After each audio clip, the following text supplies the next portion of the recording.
ngày một chén มื้อละแสน được อ๋อมื้อละแสนกีบ được กินอยู่เอง cái năm khao nữa กินน้ำเหล้าเลย โอ้เบี้ยนี่มีหลายพันแล้วก็ของ อ๋อ มีหลายพันมาจากมันมีของไทยของมาเลของเวียดแน่ สักปีอันนี้16 ปี16 ปีแต่งงานแล้ว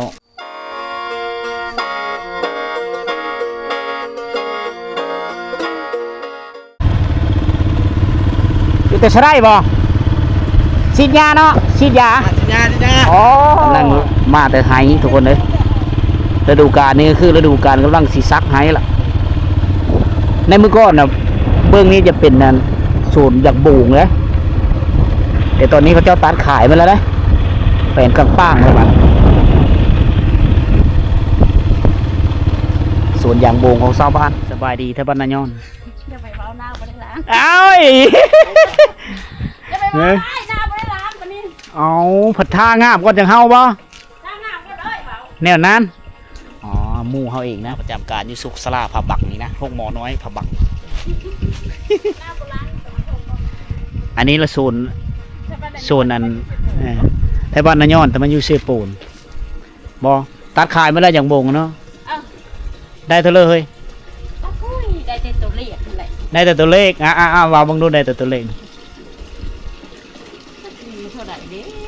ลักชิปเนาะ บ่น่า กันว่าบ่นาเนี่ยได้เพื่อเลยเนาะมีได้นะไทยบ้านนายอนนี่ได้เพื่อจุ๊บเกอชองทงนึ่ง เอามาเป็นกรรมการนี่บ่ บ่มาลินนี่สิอันนี้น้ำลิน น้ำสร้างนะโฟมเอาเนาะอ๋อมีแทงไว้อ๋อมีแทงไว้โฟมคือเต็มแทงแล้วก็ปล่อยลงมามันคือน้ำใสอยู่ในเขตนี้อันนั้นก็หมูโต๊ะเลย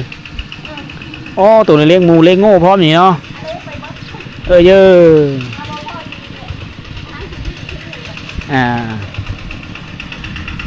เอ๊ะอันนี้คือวิถีชีวิตแพทย์พนักงานแพทย์เขาอยู่ผาบังนะนี่ได้เราเป็นแพทย์ประจำอยู่สุขศาลานี่คนมาแต่บ้านนายอนเมืองอัศพรแขวงสวรรณเขต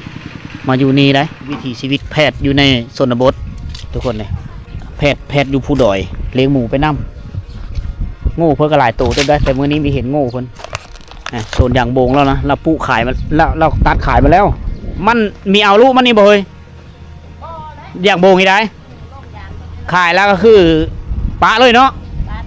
อ๋อเอายางมาเชื่อบาทนี่อันนี้คือยางพารา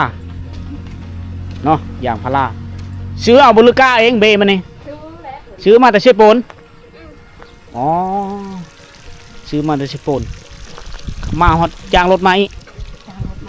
เบละเบละ40เบ1 40,000มาหอดพีเลยไล่มูลค่า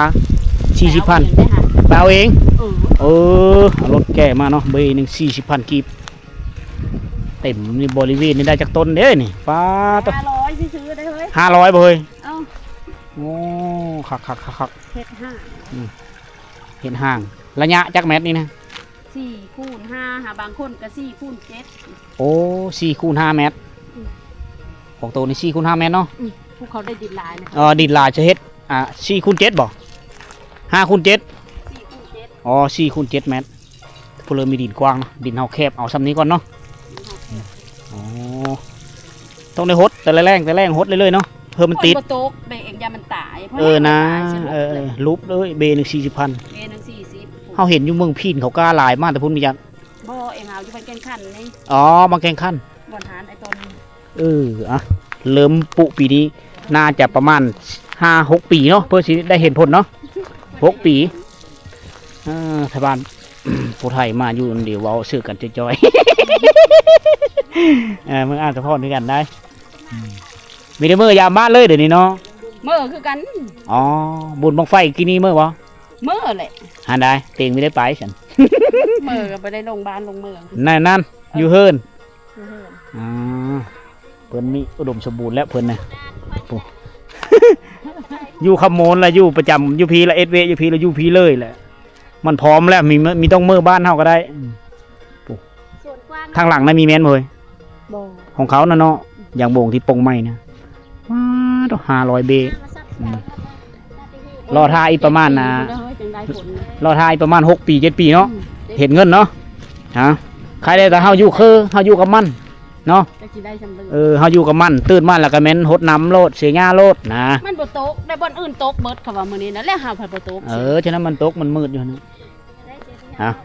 ซื้อมาแล้วก็ไว้อยู่นี้ซื้อมาแล้วก็ไว้อยู่นี่ได้เบหนึ่ง40,000 กีบ อย่าไปโจมได้โง่นะลูก ฟูจูโง่ก็มีเอ้าเบหนึ่ง40,000 กีบก็เกือบ100 บาทแล้วได้นี่50 บาททุกคนเบหนึ่งแกซื้อรถมาเอารถกระบะรถไถมาเพื่อสิฮอดพี่ก็เบิดงบประมาณไปหลายเติบส่วนมาแต่งก็เป็นเลยน้อยเนาะมีทั้งมาแต่งพร้อมปอต้มมาแต่งกิ่งบ้านเฮานี่นะอยู่บ้านเฮาเราก็ปูตามไห้ตีนผู้สร้างแห่นี่นะอุดมสมบูรณ์นี่อันนี้บ้านเฮาเอิ้นมาแต่งกิ่ง เจ้าอย่างโบงเราเต็มอยู่นี่เลยมาเนี่ยจนเป็นป้าเด้ใน4-5 เดือนก่อนนะปีแล้วนี่เฮามากับพ่อบ้านดองอยู่เต็มมันนอนอยู่โอ้สบายมันเย็นนะมันเป็นป้าใหม่หลังจากตัดอย่างโบงแล้วเราก็สิปะเลยอย่างโบงเราก็สิเอาเบอย่างมาซื้อบัดชวนกันเลยโอ้เฮ็ดอะไรซอยเราบ่จ้างเนาะเราไหลแนวเลยเหรอ ยังไงมันแสน มือละแสน เด้อ อ๋อมือละแสนกีบ เด้อ กินอยู่เอง กินน้ำข้าวเลย กินน้ำเหล้าเลย อาหารเราเลี้ยงพร้อมคักเนาะดีกว่าอยู่ลาเนาะ เด้อ จักซีและหาเงินหาคำอยู่เขตนี่นะเพลอบางคนกับจ้างเฮ็ดโฮกับเอ็ดโฮเนาะ เด้อ มีคนจ้างเฮ็ดเพลอแล้วไม่นเฮ็ดอันนั้น อันนี้คือการรับจ้างการขายแห่งงานอยู่เขตชนบททุกคนคันมีไปหารับจ้างนี่ก็รายรับมันมีจักสิหาเพลอเนาะอ๋อนี่คือขั้นตอนการปุเนาะปุแล้วหดน้ำเลยเห็นบ่เราหดเอง เด้อ จุเจ้าเรามีแต่หน้าที่ปุเอาอย่าว่าได้เงินไปงวดบลังว่าได้ที เตะเนาะงดบลังโดยชาติเบิดงดบลัง โดยจ้าเนาะ หอมแวะได้กากอนก้อน โอ้มาหับจ้างมือละ100,000 กีบ2 มือคือ200,000เพื่อจะได้เงินซื้อข้าวสารเลยนะได้จากมือละเอ็ดนี่ บาดเบื่อบาดเบื่อไหน 2 มือนี้บาทเบื่อนะ2 มือก็ได้ไป200,000อ๋อ บ่ได้เฮ็ดเต็มมือแต่ก็เอาลูกเลย โอ้เอาลูกพร้อม เด้อ เม่ดิเม่ไปทั้งเลย ชักให้นำ เม่ไปซักให้เอาแห้งเขาเนาะอ๋อเม่ไปซักให้เอาแห้งผูไปหารับจ้างเอาเงินไปซื้อข้าวสารอ๋อเพิ่นจะขุดคุมไว้ ก่อนแล้วเนาะ โต๊ะบอกขุดคุมนี่กะ เนาะเขาคนเอง เราขุดไว้เนาะ เด้อ อ๋อเราแทะข้างในเนาะระยะห่างเท่าเลอเนาะมีแต่ป้อนลงคุมทมเลยเนาะนาทีตัวเนาะ เด้อ เอาเฮ็ดดุมันกันมีดุกันไม่ได้กินเฮ็ดเอาเลยซะเนี่ยอันนี้นะเขาเอิ้นว่าผู้ผาบังผู้ตัวนี้แหละ มันบังนะมันบังจากเขตเจิงตูบเขาก็เลยเอิ้นว่าผาบังอะไรกัน มาชวน มาชวน มาชวนสาธิตได้นี่ได้ สวนทำอิฐได้นี่นะ ทดลองเฮ็ดตะบิดมันบ่เฮ้ย ลองเฮ็ดตะบิดได้นี่ โอ้ เพื่อให้ประชาชนเขาเจ้าเห็นว่าปลูกตัวนี้มันมีความนิยมในใดมันได้ตอบแทนอะไร พอผ่านมากก็มีแต่เฮ็ดให้ปลูกข้าวเนาะ นะ ปลูกยางบวงมันก็บ่ไปบ่มาเริ่มเฮ็ดตัวนี้เบิ่ง ผู้ยังบวงมันนั่นได้ขาย มันนาน ดุน ขายแล้วเพิ่นหมดเลย ราคามันก็ต่ำ วันนี้เพื่อมันสิได้ขาย ใช้ ลูกมัน วล โป่งมาอีเนาะ แม่นๆบ่ง่ายๆตอบแทนมันตอบสนองบ่ได้ มันตอบสนองช้า ตอบสนองช้าเลยว่า ก็เลยว่าเปลี่ยนใหม่เนาะ หันไปแนวใหม่ ปลูกเป็นย่างมานี่ เป็นยาง 7 ปีก็ได้ขีดแล้ว 7 ปีเริ่มขีดเริ่มเห็นผลจะได้น้อยได้หลายเท่าไม่ทันเบา500 เบเนาะ500บ่ แม่น เบิดเงินมูลค่าไป 500ก็15ล้าน อ๋อ15 ล้าน บ่ได้รายค่าราเก็ต อืม บ่ได้รายการเหมือนน้ำมันมีแต่ว่าค่าซื้อโดยเลย ค ชื่อเบเนาะ คาซิเบียแม่น โอ้ ยังบอกว่าเรื่องค่าคุ้มค่ายังพุทธคันมาเฮ็ดเองกันแล้วไปกันจ้างเขาตื่มกับเพิ่งไปนำอีก อ๋ออันนี้คือการเป็นแบบอย่างคือชาวบ้านอยู่ในเขตผาบังนะ อันจินตนาการของพี่น้องชนเผ่าแถวนี้นี่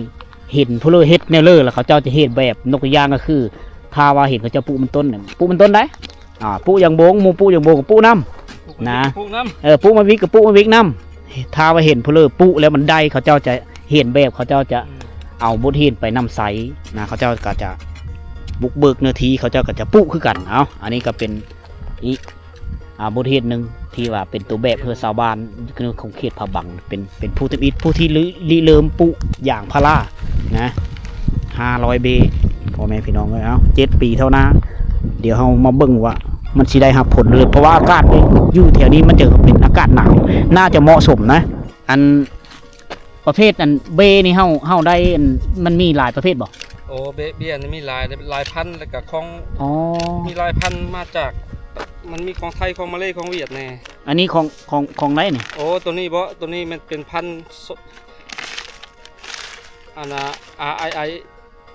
ที่ตัวนี้251มันเป็นของไทย โอ้251นี่ของไทย แม่นเป็น โอ้ พันธุ์ของไทย โอ้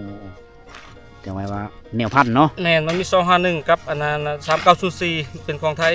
251กับ3904 แม่น โอ้โหมีรหัสเนาะ แม่นถ้าว่า600แล้วมันเป็นของมาเล ของมาเลเซีย แม่นต้นฉบับของเจ้ามันก็มีหลายเด้ที่ของเวียดก็209อย่างเงี้ยก็มี อ๋อ แล้วแต่เฮาสิเลือกเบิ่งว่าสภาพของดินเฮามันเป็นอะไรแล้วเฮาจึงเลือกให้มันเหมาะสม อ๋อถ้าว่าเป็นดินทรายเป็นอันนี้นี่มันอันนั้นบ่ ดินหับเพียงดินเป็นทรายหยังนี่ก็หาใส่201ก็ได้ 251เนาะ แต่ว่าคันแบบดินโคกโนนแแรงแรงนี่ก็เอา600นั่นแหละมันพวกนั้นมันจะทนต่อความแห้งต้นมันใหญ่ โอ้มันมีแนวพันธุ์สายพันธุ์ มัน เหมาะกับเนื้อที่ดินเนาะ แม่น ประเภทดิน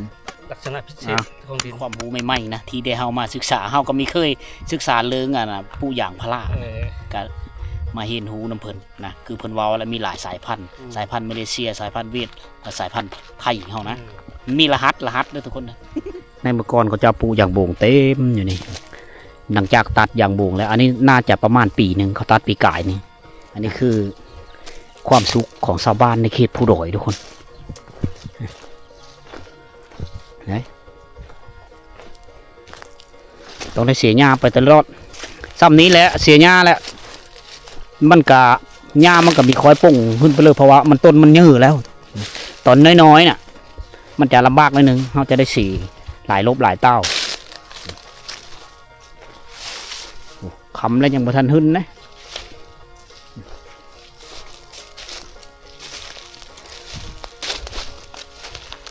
ได้โซนกว้างเนาะละอาเนาะขาจากเธอแล้วนี่นะชิจื้อน้ำเจนี่อ๋อหากระปุเนาะเป็นดินทดลองปุเออไปนะอันตาบัดเนาะ3 คน ไม่3 คน อ๋อใครแต่มันเจียดงเนาะปีเนาะ สบายดีมันชวนเจียดงไงเอี้ยนฮึมสะเดาละเตะตาฮึม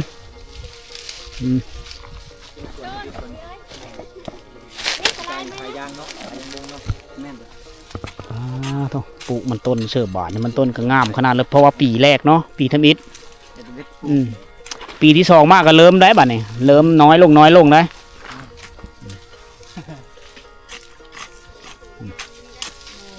บ่ได้ง่ายเนาะ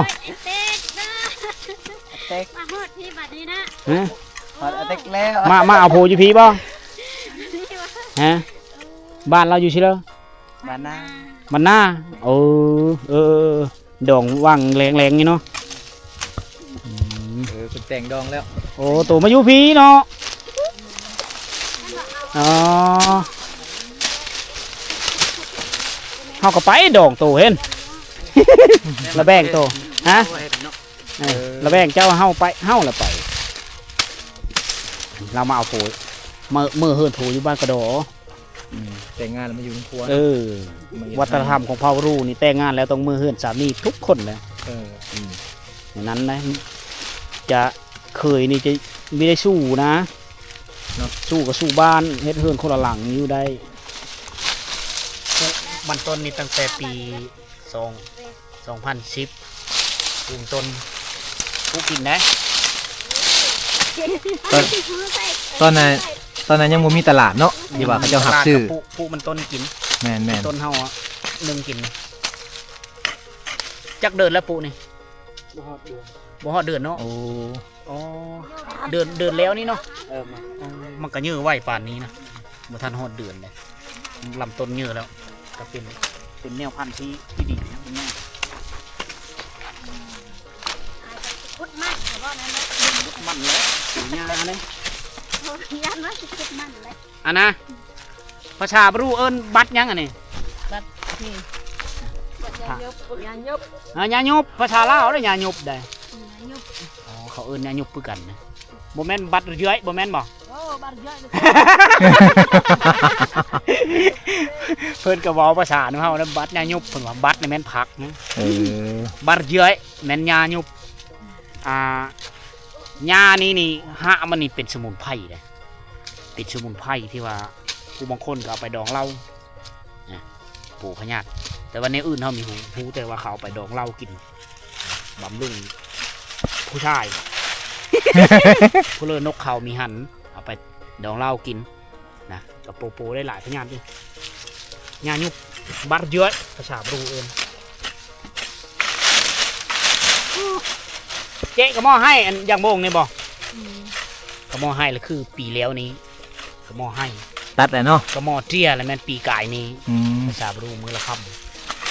2 คำเห็นไปเลยแปลทั้งแปลได้ทุกคนเอ้ย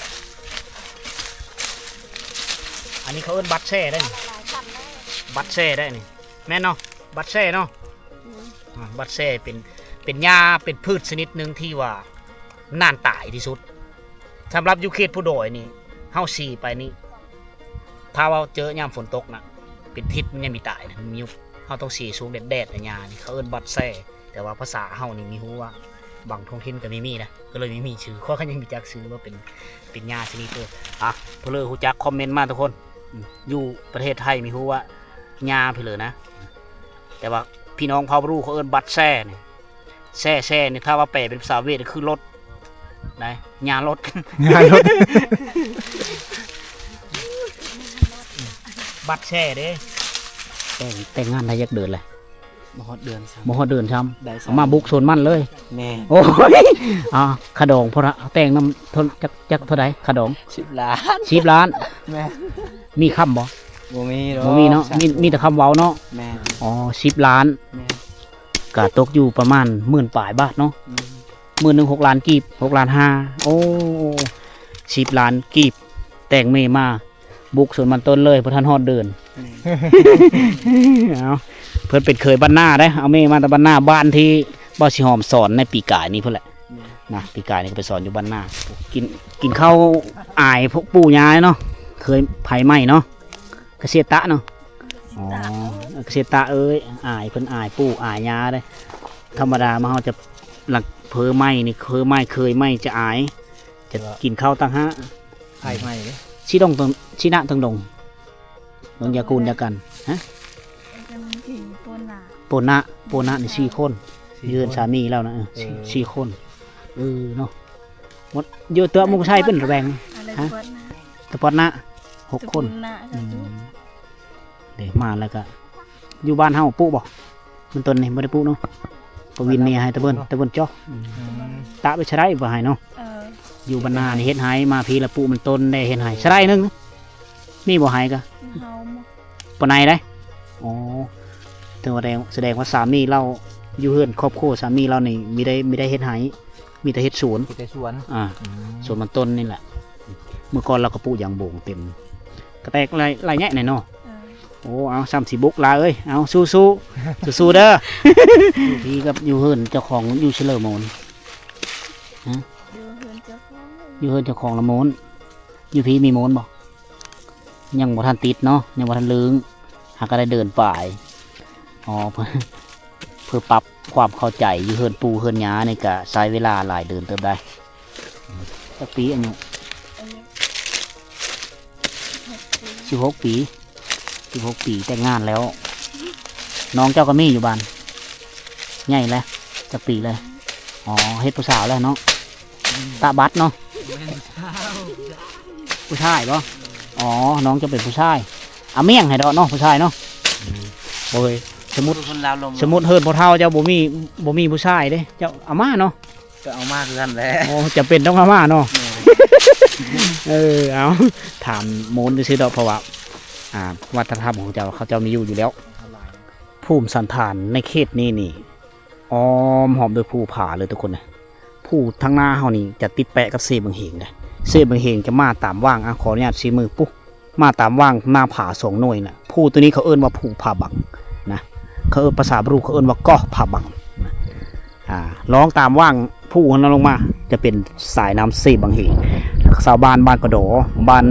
ไม้บ้านเจืองบ้านผาบังหรือ